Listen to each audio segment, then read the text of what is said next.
Hadirat Tuhan terus bekerja, lagu-lagu ini adalah sebagian dari khotbah saya. Jadi sudah jangan pikir, wah ini khotbah jam berapa selesai kalau nyanyinya terus. Karena ini adalah bagian dari khotbah. Tuhan ada bersama-sama dengan kita, dia tidak pernah meninggalkan kita. Setiap kali saudara mendengarkan berita, thank you penari, Tuhan berkati, puji Tuhan. Setiap kali saudara mendengarkan doa berkat, saudara kali ini saya taruh di tengah sementara khotbah, Tuhan akan menjaga hati, kasih dari Bapa menjaga hati dan pikiranmu. Ketika seseorang merasa dikasihi, dia akan naik makin hari makin tinggi, dia makin hari naik makin hari makin luar biasa.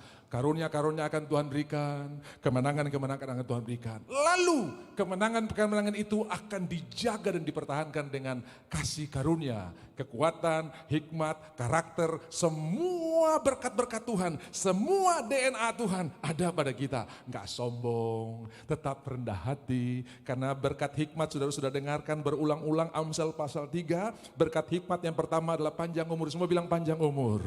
Yang kedua kekayaan, yang ketiga kehormatan, yang keempat kebahagiaan, yang kelima damai sejahtera.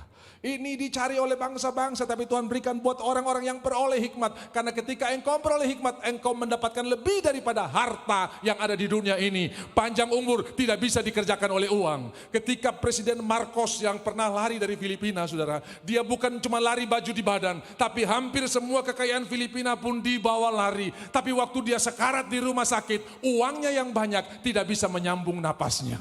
Dia tidak bisa beli napas, dia tidak bisa beli umur panjang. Tapi orang Firman Tuhan berkata orang yang punya hikmat panjang umur. Bisa bilang amin? Kasih tahu kau pasti panjang umur.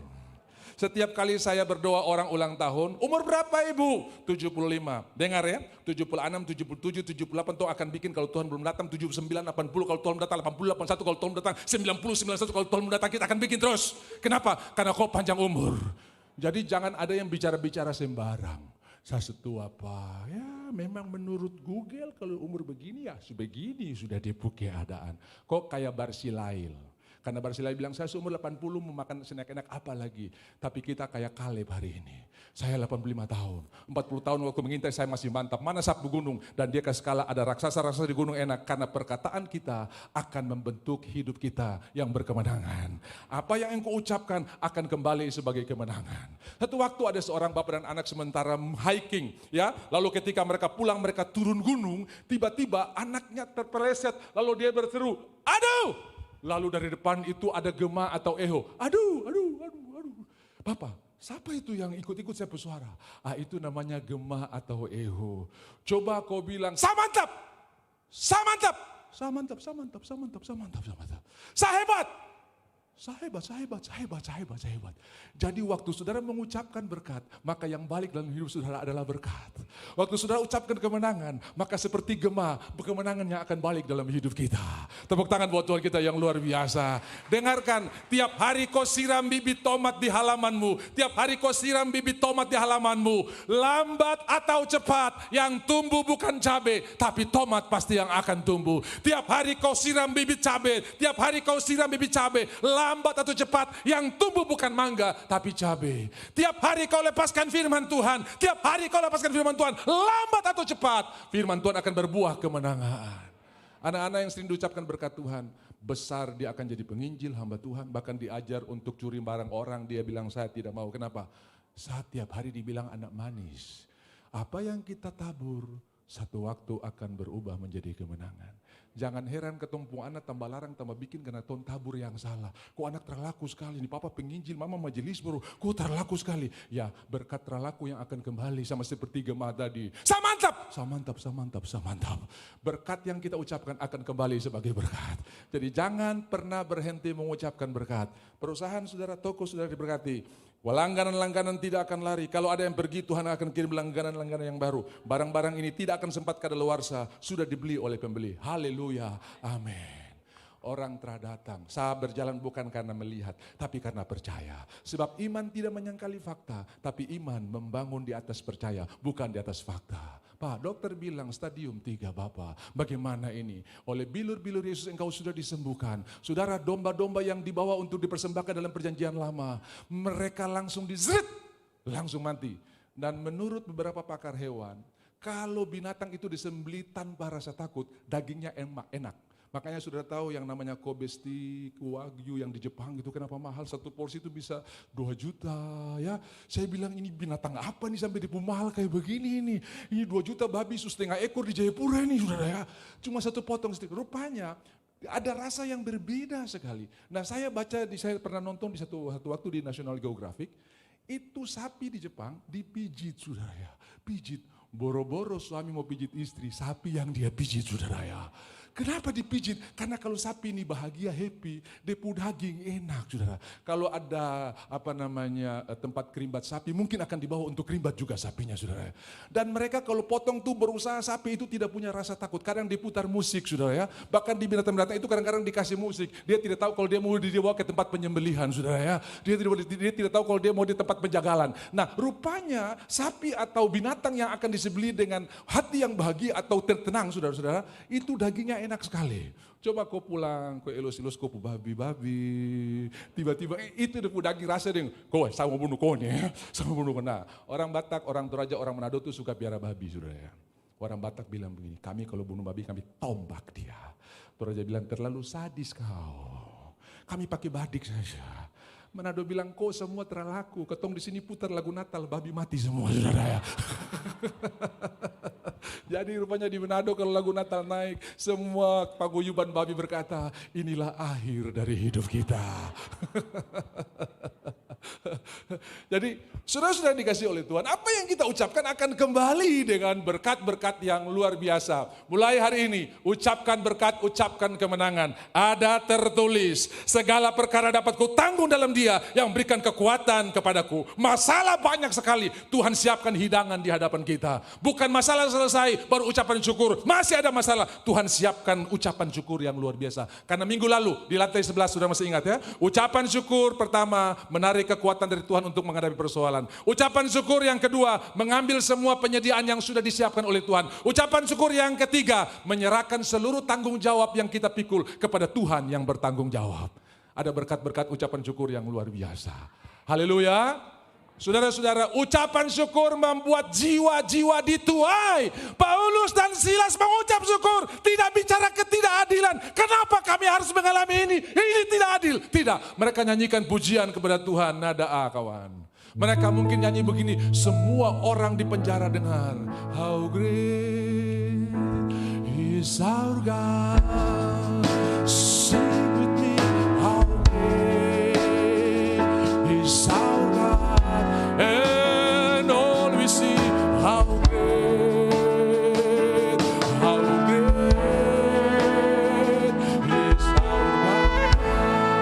Seisi penjara mendengar. Paulus tidak tanya sama Silas, kopu bilur berapa di belakang saya punya 5 ini. Ada betadin kah? Nanti tong baku obat ko olesi saya olesiku. Tidak, tapi mereka menyanyikan kebesaran Tuhan. Seisi penjara mendengarnya. Saudara, ucapan syukur saudara itu akan menular kepada seisi rumah saudara. Saya lihat papa itu orang sudah bikin begitu, tapi haleluya ya. Anak-anak bilang begini, saya juga mau kayak dia. Menular saudara. Makanya anak-anak tidak selalu mendengar, mereka selalu meniru. Acts speak louder than words. Tindakan kita, perbuatan kita berbicara lebih keras daripada kata-kata kita. Kamu kakak adik baku-baku sayang jangan berkelahi. Tapi tiap hari papa dan mama pucung. Satu ronde, 2 ronde, nanti 3 ronde besok, 4 ronde lusa, saudara-saudara ya. Apa yang terjadi? Anak-anak akan selalu meniru, bukan melihat, bukan mendengar. Ajarkan mereka saling mengasihi. Dan ketika anak-anak saudara bertumbuh dalam anugerah Tuhan, bahkan anak-anak bisa menjadi pemersatu bagi keluarga. Saya dengar ada keluarga yang udah mau pisah. Cuman gara-gara mereka berkelahi ketika anaknya di sekolah minggu. Karena ibadah pertama di hari minggu itu ibadah sekolah minggu. Bapaknya antar anaknya sekolah minggu, pulang ke rumah terjadi pertengkaran, masalah sepele tiba-tiba pecah besar, lalu mereka sampai pada satu kesimpulan, saya mau pulang disapu orang tua. Pulangkan saja aku pada ayahku atau ibuku. Ayah dan ibu juga sudah tidak sama-sama, ayah atau ibu. Ayah di Sentani, ibu di Pasir Dua, saudara-saudara. Bayangkan bingung dia mau pilih ayah atau ibu. Tapi anak ini punya satu kebiasaan. Setiap kali pulang sekolah minggu dia pasti akan cerita-cerita baru atau lagu baru. Dan hari itu saudara-saudara dia pulang ke rumah dengan cerita baru. Begitu papa dan mama, anak ini masuk papa dan mamanya skors dulu. Stop dulu anak lagi pulang. Terenak kita berkelahi di depan anak. Skors dulu ya shalom adek gitu kan. Ternyata semua kita itu punya penguasaan diri, betul tidak? Cuma kita tidak praktek saja. Coba saudara bertengkar hebat, piring-piring terbang, sendok terbang, gelas terbang. Tiba-tiba di muka pintu pendeta bilang, shalom, skors dulu. Pak pendeta, aduh kopi mama, aduh pendeta datang. Ternyata semua kita bisa kuasai diri. Bilang kiri kanan kau punya itu. Cuma praktek saja saudara. Semua kita punya. Amin. Jadi skors dulu. Oh iya nek. Lalu dia bilang begini, papa, mama, tadi saya belajar lagu baru, saya nyanyi. Yesus sayang papa, Yesus sayang mama. Itu yang bilang mau pulang terjadi saudara. Air mata jatuh, hari itu cuma gara-gara anak-anak yang kecil. Dari mulut bayi-bayi dan anak-anak yang menyusu telah kau taruh perkataan untuk membungkamkan musuh dan pendam. Papa dan mamanya tidak jadi pulang. Bilang kiri kanan, saya pernah alami itu. Jadi ucapkan berkat buat anak-anakmu, amin. Tidak akan kembali dengan sia-sia. Seperti tadi, saya kuat, saya kuat, saya kuat, saya kuat. Dia bukan balik 1, balik 5 saudara ya. Saya menang, saya menang, saya menang, saya menang, saya menang. Apa yang kau ucapkan akan kembali dengan berkat Tuhan. Amin. Mari kita lihat Mazmur 34. Ada persoalan yang sampai begitu hebat, rasanya mau gila. Ada di saudara sini yang pernah mau, ya sudah saya atur semuanya, tulis barisan tersudah. Saya mau game saja, ini masalah terlalu banyak sampai rasanya mau gila. Daud pernah mengalaminya. Sudah tahu, dia tidak tahu salah apa tapi dikejar-kejar oleh ayahnya untuk dibunuh. Saya mengerti Daud sangat menghargai ayah mertuanya, walaupun istrinya yang diberi yang dilahirkan oleh Saul mertuanya itu sudah diambil untuk diberikan kepada orang lain. Bapak Ibu yang masih punya mama mantu, papa mantu, layanilah dengan baik. Yang setuju katakan amin. Karena kita tidak pernah kasih invest waktu anak itu masih kecil ini ya, dan besar jadi sepupu istri saya kasih uang susu sedikit supaya besar. Saya tidak ada, kau tinggal terima semua sudah jadi. Jadi Bapak Ibu jangan berdoa, mama mantu belum mati-mati, papa mantu belum mati-mati lagi ini. Saya berdoa tiap hari kau belum mati-mati lagi, tidak, berkati. Amin. Nah, saudara, Mazmur 34 berkata begini, dari Daud pada waktu ia pura-pura tidak waras di depan Abimelek lalu diusir pergi. Jadi Daud ini ini bahasa aslinya, terjemahan aslinya begini. Ini persoalan terlalu hebat sampai rasanya mau gila. Saya ini nggak salah, kenapa dikejar-kejar oleh bapak mertua saya untuk dibunuh. Bahkan Daud punya beberapa kesempatan untuk membunuh Saul, tapi dia tidak melakukannya. Satu waktu Daud ada di sebuah gua di paling dalam dengan semua prajurit dan tentaranya. Tiba-tiba Saul masuk ke mulut gua itu untuk buang hajat. Lalu anak buahnya berkata, terpujilah Tuhan yang hari ini menggenapi firman-Nya dengan berkata, akan kuserahkan musuh-musuhku ke dalam tanganmu. Dan hari ini adalah hari penggenapannya. Bapak, saya yang eksekusi, jangkau macam-macam. Siapa yang bebas dengan menjamah orang yang diurapi Tuhan? Padahal Daud tahu roh Tuhan sudah meninggalkan Saul. Mantan diurapi pun dia masih respect. Kau punya komandan di rumah mungkin tidak benar di kantor. Pilih-pilih kasih, respectlah karena Tuhan. Saya tersetuju dia ini. Dapat banyak, bagi sedikit, dia makan banyak. Saya berdoa supaya dia gagal ginjal, cuci darah, tobat. Tidak ada yang seperti begitu. Respect, karena kau berdoa gagal ginjal, kau yang gagal ginjal duluan. Karena seperti Eho tadi, dia balik buat kau dulu. Haleluya. Berkatilah dia. Dan Daud berkata sama anak buahnya, jangan berani apa-apakan dia. Dia ambil gunting dengan tangan yang gemetar, saudara. Dia pegang punca jubahnya. Dia gunting di ujungnya dengan tangan gemetar.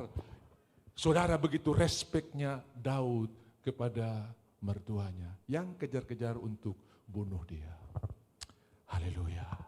Begitu Saul selesai, dia keluar naik atas bukit. Hei Saul, kau lihat ada sapu ujung jubah, sudah digunting Daud. Oh terima kasih Daud, hari ini nyawaku berharga di matamu. Pulang sudah, siapakah saya ini kau kejar seperti anjing mati. Tapi lihat apa yang ku perbuat hari ini, nyawamu berharga di mataku. Kita tidak balas kejahatan dengan kejahatan, tapi kita akan balas kejahatan dengan kebaikan. Karena pembalasan bukan hak kita. Kalau saudara ambil hak ini, kau stres, asam lambung naik, migrain terus, dan akhirnya kau game over duluan. Kenapa? Itu kursinya Tuhan. Dan kalau kau duduk di kursi Tuhan, kau tidak mungkin menyelesaikan pekerjaan Tuhan. Itu tempatnya Tuhan. Daud tahu Tuhan ini tempatmu. Pembalasan adalah hakmu. Satu waktu orang mau hajar dia, jangan. Biar tangan Tuhan yang menyelesaikannya. Saudara-saudara, dia tahu pembalasan adalah haknya Tuhan. Ada beberapa hal yang Tuhan punya yang tidak boleh kita ambil. Yang pertama pembalasan. Semua bilang pembalasan. Saya kalau belum hajar dia, saya belum puas. Dan sekarang saya posisi sudah ada di tempat untuk bisa hajar dia. Kau tunggu. Dengarkan, kau tidak pernah akan puas ketika engkau mengambil haknya Tuhan. Ambil orang itu, taruh depan saudara, pukul sampai nyonyor, ancur-ancur. 5 menit lagi, kau pikir bagaimana tambah bikin ancur dia lagi. Dia so ancur, kau pikir bagaimana bikin habis semuanya. Bagaimana bikin dia kere. Kau dengar, mulai hari ini saya akan bikin kau habis. Saudara, orang ini tidak pernah akan bahagia. Tidak ada jemaat kop dengan mental seperti begitu. Kita punya mental Kristus. Yudas yang sudah jual dia. Kau tunggu saya cium dulu baru kau tangkap. Jangan kau salah tangkap, saya terdapat honor. Karena Yesus tidak kelihatan bos. Dia lebih kelihatan hamba daripada bos.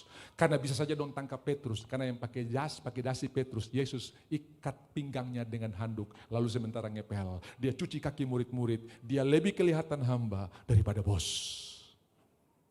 Jadi Yudas bilang, tunggu karena saya sudah bergaul dengan dia 3,5 tahun, saya tahu dia. Saya cium dulu.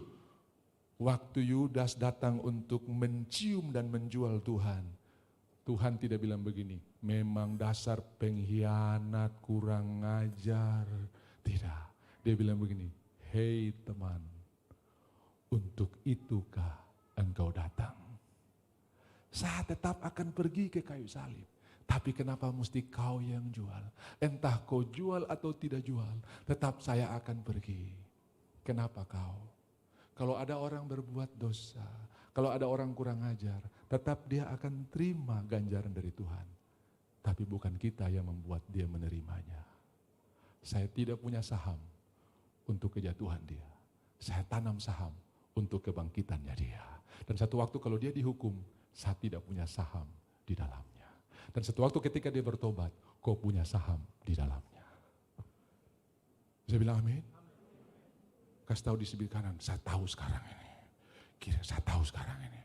Kemarin saya sudah siap sudah ini. Ini di rumah sudah bikin surat kaleng ini. Sudah sebentar lagi ini beredar nih surat ini nih.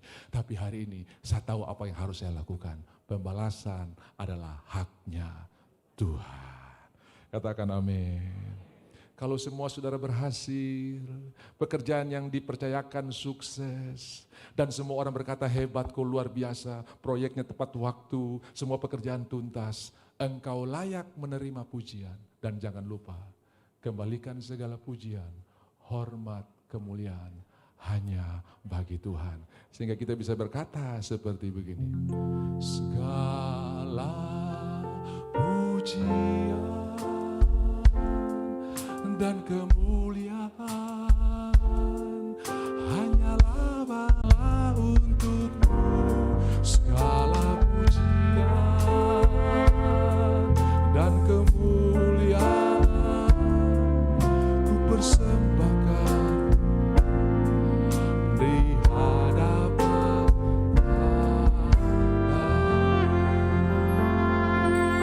doa Bapa kami diakhiri dengan segala hormat, kemuliaan dan kuasa hanya bagi Tuhan. Sebab Engkaulah yang punya kerajaan dan kemuliaan dan kuasa. sampai selama-lamanya. Terimalah dengan hati. Tidak, ini semua Tuhan. Ini semua karena Tuhan. Terima saja dengan rendah hati. Itu kadang-kadang orang sombong di situ. Ini semua kasih Tuhan, ini Tuhan ini. Itu sebenarnya lagi sombong di situ, saudara ya. Terima aja Tuhan. Terima kasih buat apresiasinya. Baru kau bilang, Tuhan, kalau aku bisa ada, semua karena anugerah Tuhan. Ku ada sebab anugerah-Mu. Ku ada karena kasih-Mu, Tuhan Yesus. Ku berterima kasih buat kasih. Langsung refrainnya, terima kasih. Terima kasih Yesus. Yesus, terima kasih karena anugerah-Mu, karena anugerah-Mu buat hidupku sekarang. Bukan memuji-Mu selamanya. Tepuk tangan buat Tuhan kita yang luar biasa. Pembalasan adalah haknya Tuhan. Yang kedua, kesuksesan, keberhasilan, kembalikanlah untuk Tuhan. Sebab Dia yang punya kemuliaan, hormat, dan kuasa sampai selama-lamanya. Kau tidak pernah akan mundur. Begitu orang tidak dihargai, kau tetap aman. Kenapa? Kemuliaan bagi Tuhan. Saya seupaya sampai susah-susah ini. Ucapan terima kasih terada. Kadang begitu kita memberi, kita tunggu. Saya suka kasih dia belum kasih terima kasih lagi. Lalu kita tanya, coba katanya dia diterima ke belum? Saudara-saudara, tangan kiri memberi, tangan kanan tidak usah tahu. Kenapa? Kalau waktu orang memberikan ucapan terima kasih atau terima kasih, upahmu sudah engkau terima. Saya ingat ada seorang misionari pergi ke Afrika. Pertama kali dia tiba, dia melihat ada satu pemandangan yang aneh. Seorang ibu menggendong anaknya yang umurnya 12-13 tahun, lalu bawa ke sebuah bukit, lalu di atas ada sebuah sabua atau gazebo, dia taruh anak itu di pagi hari dan pergi kerja, dan anehnya anak itu tidak bergeser 1 senti pun sampai mamanya datang menjemput di sore hari. Hari kedua dia lihat pemandangan yang sama. Hebat sekali nih anak ini. Kok bisa tahan diem di situ tidak bergerak-bergerak. Hari ketiga penasaran akan apa yang dia lihat. Begitu mamanya tinggalkan dia, diam-diam dia datang pergi cek. Ternyata anak itu lumpuh. Waktu dia tahu anak itu lumpuh, hadirat Tuhan menggerakkan hatinya untuk mendoakan anak ini. Tidak ada orang yang menyaksikan, hanya dia dan Tuhan dan anak ini. Tuhan, aku lepaskan berkat oleh bilur-bilur Yesus. Anak ini sudah disembuhkan. Begitu dia doakan, tiba-tiba dia bilang, ayo nak bangkit berdiri. Anak ini berdiri, ayo nak berjalan. Tiba-tiba anak ini turun dari tempat itu yang ditaruh. Dia lari, lalu semua orang kampung heboh. Siapa yang sembuhkan dia ini? Anak itu sendiri tidak bisa memberikan deskripsi siapa yang berdoa buat dia. Dan pendeta ini sadar, segala kemuliaan hormat hanya bagi Tuhan. Dia menghilang dan sampai hari ini tidak orang yang tahu siapa yang mendoakan dia. Kalau engkau berhasil dan sukses untuk satu pekerjaan, engkau layak diberikan sertifikat. Dan sertifikat itu bertuliskan kepada hamba yang tidak berguna. Setelah kamu mengerjakan, melesatkan semuanya, katakanlah buat dirimu. Kamu hamba-hamba, kami hamba yang tidak berguna. Kami hanya mengerjakan apa yang harus kami kerjakan. Percaya, engkau akan berjalan dari kemuliaan sampai kepada kemuliaan. Tahu enggak? Siapa yang berupaya bekerja keras, pasang badan untuk pesta di Kana itu bisa berhasil? Ibu Yesus. Ketika dia tahu mereka kekurangan anggur, ini gak ada kaitan dengan dia. Mau pesta itu hancur kah, tidak kah? Bukan pestanya dia cuma undangan saja. Yesus dan murid-murid diundang dan Ibu Yesus ada di situ. Ayat 1. Ayat 3, Ibu Yesus berkata pada Yesus. Ayat 5, Ibu Yesus berkata kepada pelayan-pelayan. Ayat yang ke-11, Ibu Yesus mengikuti Yesus pergi ke Kapernaum. Saudara-saudara, dia pasang badan, begitu tahu ada kekurangan, dia pasang badan dan berkata, Yesus, mereka kehabisan anggur. Mau apa daripadaku ibu, saatku belum tiba. Saya sudah jelaskan kenapa Yesus berkata seperti begitu. Karena bagi Ibu Yesus inilah panggung bagi dia untuk menyatakan bahwa dia luar biasa. Sementara bagi sorga itu bukan panggungnya. Panggungnya adalah nanti di kayu salib. Di mana dia berkata sudah selesai. Itu panggungnya. Ini bukan waktuku belum tiba. Tapi dia tetap bikin Karena bukan yang dimaksud oleh Ibu Yesus ini waktu engkau memperkenalkan bahwa engkau anak Allah. No, saya datang bukan perkenalkan mujizat yang luar biasa, karena saya datang untuk mati bagi kamu semua. Waktuku belum tiba, nanti 3,5 tahun kemudian baru dia mati di kayu salib. Saudara-saudara, lalu dia berkata kepada pelayan-pelayan, apa yang dia suruh kepadamu lakukan, lakukanlah itu. Just do it. Semua bilang, just do it. Jangan-jangan saudara lagi pakai sepatu yang filosofinya just do it, Nike.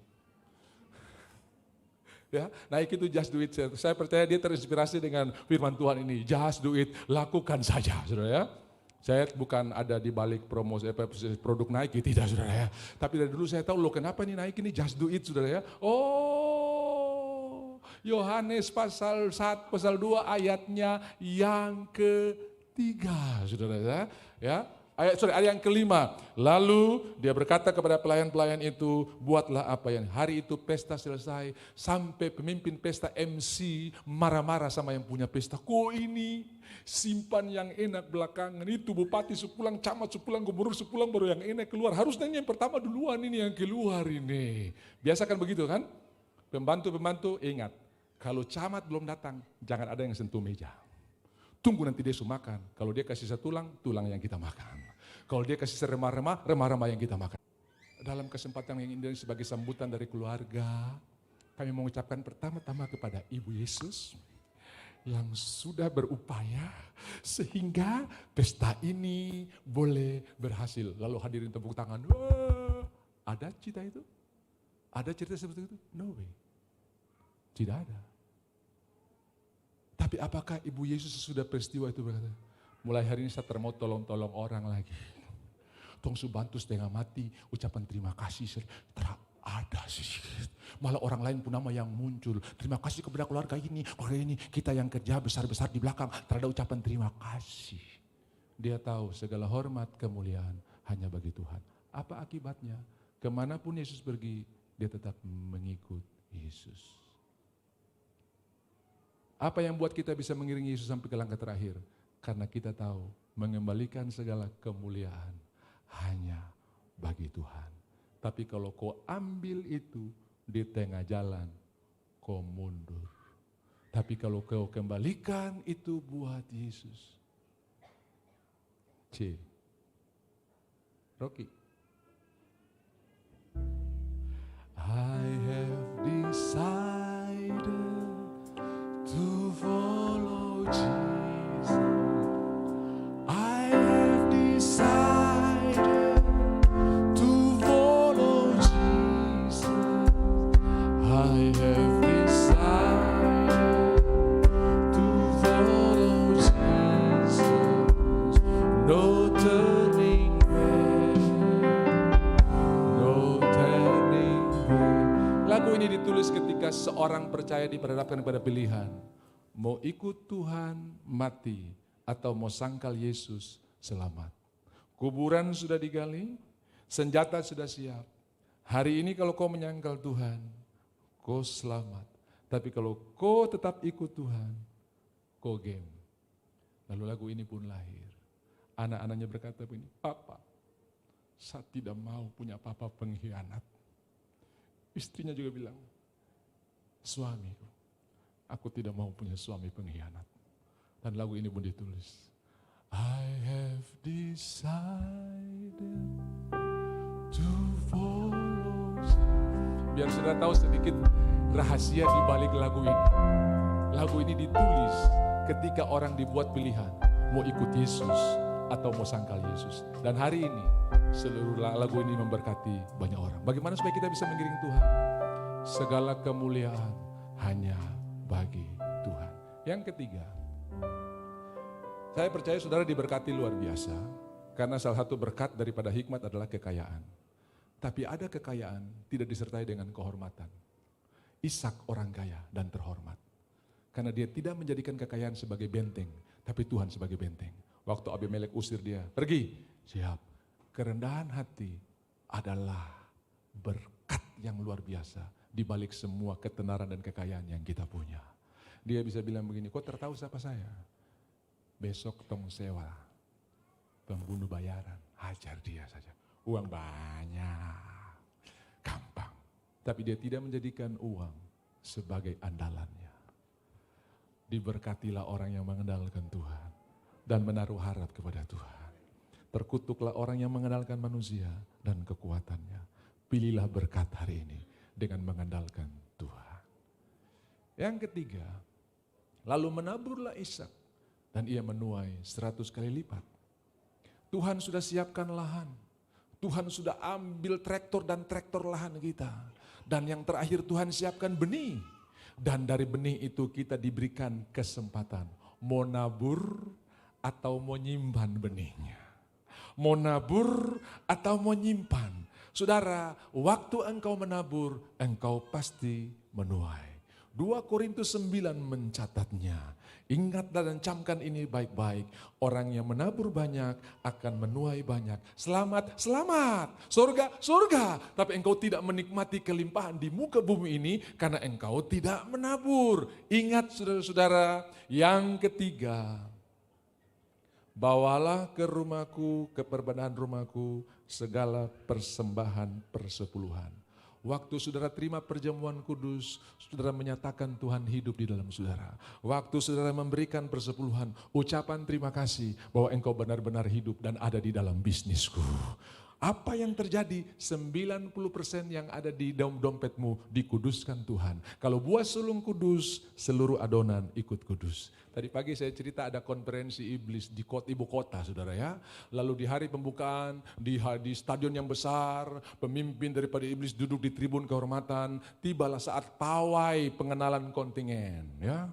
Dari Manado, pakai topi lambai-lambai, ada papan nama kontingen Sulawesi Utara, gemuk-gemuk. Dari Medan, pakai ulos saudara, lambai-lambai tangan. Dari Maluku, dari Papua, dari Jawa Tengah, dari Jawa Timur, dari Jawa Barat. Saudara-saudara, habis pawai, habis pembukaan, dilanjutkan dengan pleno pertama di sebuah gedung. Lalu pleno pertama itu membahas, kenapa ada peserta yang gemuk-gemuk, ada yang kurus-kurus. Yang gemuk itu sampai terbisa jalan, hampir terbisa jalan. Yang kurus itu sampai angin bisa tiup, saudara ya, bisa terbang, saudara ya.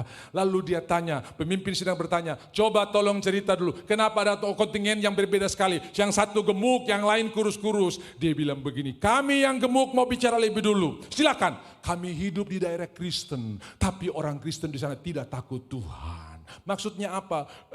Dong dapat berkat, dong teringat Tuhan, tidak bersyukur kepada Tuhan. Jadi kami makan lebih banyak. Coba kalau dia kasih perpuluhan ucapan syukur, saya bisa makan karena yang sisa sudah dikuduskan Tuhan. Kan saya bisa makan barang kudus. Oh iya. Terus tiap kali dong makan terada yang mengucap syukur, dong bilang ini karena saya puji ripaya. Jadi kadang-kadang makanan sudah di mulut baru berdoa. Kami sudah makan lebih dulu sebelum dia berdoa. Coba kalau dia berdoa kuduskan makanan ini, kami bisa makan. Terus kamu yang kurus-kurus, aduh kami ini hidup di daerah yang orang Kristennya sedikit, tapi dong sungguh-sungguh tiap kali terima berkat Tuhan aku bersyukur, ini kau punya kah, siapa punya? Oh itu kau punya, dia kasih persepuluhan, saya bisa makan, makanya saya kurus di sini. Tiap kali mau makan dong mengucap syukur, ayo kita mengucap syukur, buat nasi tambah nasi campur nasi. Dong bersyukur biar makanan terenak, saya bisa makan, makanya saya kurus-kurus. Oke, keputusan pleno pertama buat orang Kristen, pelit-pelit dan tidak suka memberi.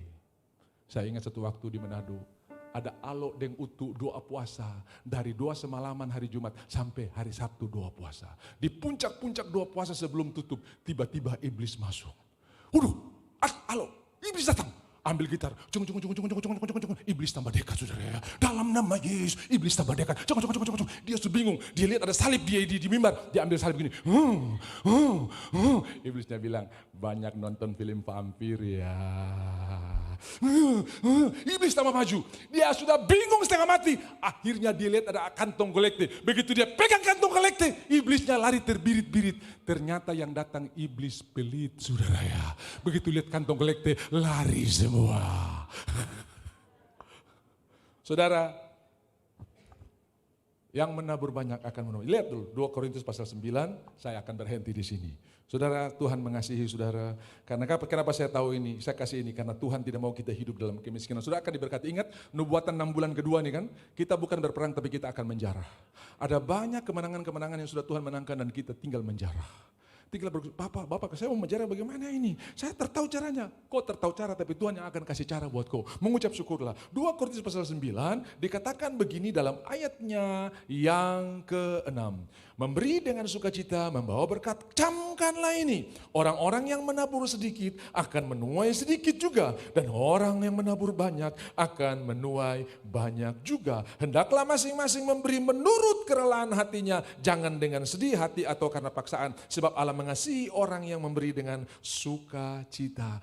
Kenapa kita perlu memberi? Karena Allah di sorga juga memberi anaknya dengan sukacita. Bukan karena paksaan. Saudara, Tuhan bisa bilang begini, cawan ini bisa lalu, ya pasti bisa. Dia bisa turun dari salib. Hei, kalau kau anak Allah, turun dari salibmu. Bisa, sangat bisa. Dia tinggal bilang begini, saya minta 1 peleton dari sorga, kau habis semua. Brung, kau cari siapa? Saya cari Yesus. Saya ini, brung. Belum minta malaikat, baru bilang saya Yesus. Semua jatuh. Dia bisa selamat, dia bisa turun dari kayu salib. Tapi kalau dia turun dari kayu salib, dia akan pergi ke sorga sendiri. Tapi ketika dia minum cawan itu, dia pulang sama-sama saya dan saudara. Dan hari ini kita akan pulang sama-sama Yesus ke sorga. Dia memberi dengan sukacita. Haleluya. Saya kemarin pergi ke Sarmi, saudara. Begitu kami rapat, nanti Pak Nobel pergi ke Sarmi. Siap. Malam itu sebelum berangkat, karena kita rencana berangkat jam 4:30 pagi. Saya hampir tidak tidur, saya persiapkan semuanya. Saya isi bensin sampai penuh-penuh, saya taruh aqua. Bahkan saudara-saudara, karena kami di perjalanan ini belum ada warung yang buka. Saya bawa kompor gas, nanti di tengah jalan saya akan bikin kopi buat orang-orang yang mengikuti saya. Saya melakukan itu dengan sukacita. Biasa kalau perjalanan dinas tanya dulu, anggaran perjalanan cair belum? Cair belum? Saya melakukannya untuk Tuhan. Dan satu pun di dalamnya itu ada satu ketua panitia. Dan memang saya adalah sekretaris, tapi orang itu saya harus hargai. Dia punya, karena saya dalam misi untuk menjalankan diklat buat hamba-hamba Tuhan ini. Saudara, tak 1 rupiah pun saya bilang begini, Ibu jangan lupa ya sebentar kita bensin. Ini pulang balik Sarmi kurang lebih 700 kilo. Tapi baik orang di Sarmi maupun orang di dalam mobil, malah saya siapkan berkat buat mereka. Karena saya tahu saya hanya pengurus, bukan pemilik. Kenapa Ayub tidak stres ketika semuanya diambil? Karena dia cuman pengurus, bukan pemilik. Kenapa ada orang yang gagal pilek, gagal pilkada, masuk rumah sakit jiwa stres karena 500 juta habis, 1 M habis. Karena dia merasa itu miliknya. Tapi kalau dia rasa dia hanya pengurus, tidak ada stres. Amin. Rival boleh maju ke depan, Bapak boleh maju ke depan. Baik, saya cuma berikan sedikit ilustrasi sebelum kita akan berdoa. Di sini aja. Ya, saling berhadapan. Bapak di sana, Rival di sini. Tolong kasih buat dia, boleh? Oke, saya tanya, susah enggak? Tidak. Kenapa? Bukan dia punya, saudara. Kenapa dia tidak stres, saudara ya? Karena dia cuman pengurus, bukan pemilik. Dan dengan senyum, dengan sukacita, dia kasih kepada orang yang saya suruh kasih. Thank you, Tuhan berkati. Saudara, kenapa kita memberi dengan sukarela dan dengan mengasihi? Karena kita tahu kita bukan pemilik, kita pengurus. Tempatkan dirimu sebagai pengurus. Dan waktu Ayub, Bapak lapor, unta-unta habis. Bapak lapor, domba-domba habis. Bapak lapor, anak-anak lewat semua. Tuhan yang memberi, Tuhan yang mengambil. Terpujilah nama Tuhan. Bukan saya pemiliknya, Tuhan yang punya. Saya cuma pengurus. Apa yang terjadi? Tuhan ganti 2 kali lipat di akhir kitab Ayub. Kecuali istri tetap 1. Istri tidak 2 kali lipat, saudara ya. 1 saja, saudara ya. Bilang kiri kanan jangan salah dengar, saudara. Tuhan ganti 2 kali lipat, saudara. 2 kali lipat. Anak-anak yang cantik. Belum pernah ada anak cantik secantik anak-anak Ayub. Kenapa? Karena dia menempatkan diri sebagai pengurus, bukan pemilik. Saya berhadapan dengan pengurus-pengurus, bukan pemilik-pemilik. Amin. Jadi waktu diambil semuanya tetap tenang, tetap haleluya. Begitu orang ambil sumur yang digali oleh Ishak, Dia tidak stres karena dia tahu aku cuma pengurus, aku bukan pemilik. Dia buka yang lain, jadi lagi. Ingat, berkat Tuhan tidak hanya terbatas di kau punya perusahaan. Tuhan masih punya banyak jarahan-jarahan yang luar biasa. Karena dia Tuhan yang menciptakan dari tidak ada menjadi ada. Sudah dengar kesaksian, saudara, tepuk tangan buat Tuhan kita. Di ketika COVID melanda Indonesia. Dan waktu itu kalau tidak salah Papua lockdown 23 April 2020. Dan beberapa kota-kota di Indonesia ikut lockdown. Ada seorang anak Tuhan pengusaha hotel di Bandung. Begitu Bandung lockdown, tidak ada orang yang bisa datang. Orang Jakarta tidak bisa datang, orang Bandung juga work from home, kerja dari rumah. Lalu dia berdoa begini, Tuhan, semua karyawanku adalah jemaat-jemaat yang Tuhan percayakan saya gembalakan. Dan satu pun tidak akan saya rumahkan, karena mereka punya istri, punya suami, punya anak-anak yang harus diberi makan. Saya mau buat apa dengan karyawan-karyawan ini? Dan saya tidak akan berhentikan mereka, karena saya tahu Tuhan punya jawaban dan punya jalan keluar. Sebab engkau lebih besar daripada COVID. Engkau di surga tidak kaget gara-gara COVID ini. Ya, saya lupa, saya sudah mati buat semua, tapi kecuali COVID ini belum termasuk di dalamnya. Tidak, sudah termasuk di dalamnya. Saudara-saudara, tiba-tiba muncul impres, muncul kesan dalam hatinya, buka bakery. Waktu dia buka bakery, saudara, orang tidak bisa pergi ke pasar, tidak bisa ke toko, orderan besar sekali. Semua karyawan hotel mulai dari office boy sampai manajer diarahkan untuk menjadi delivery order, pengantar pesanan, saudara ya. Kok antar ini, antar ini, antar ini. Saudara, akhirnya mereka tidak ada yang dirumahkan, semua bisa dapat gaji. Kenapa? Rotinya laku sekali. Begitu lockdown dicabut, persoalan muncul. Kenapa? Hotel buka, tidak ada karyawan. Dia tambah karyawan. Orang lain rumahkan karyawan, dia malah tambah karyawan. Kenapa? Saya cuma pengurus, bukan pemilik. Dan kalau Tuhan yang pemilik, dia yang atur langkah-langkah kita. Engkau ada di setiap langkahku. Ada C, kita bangkit berdiri.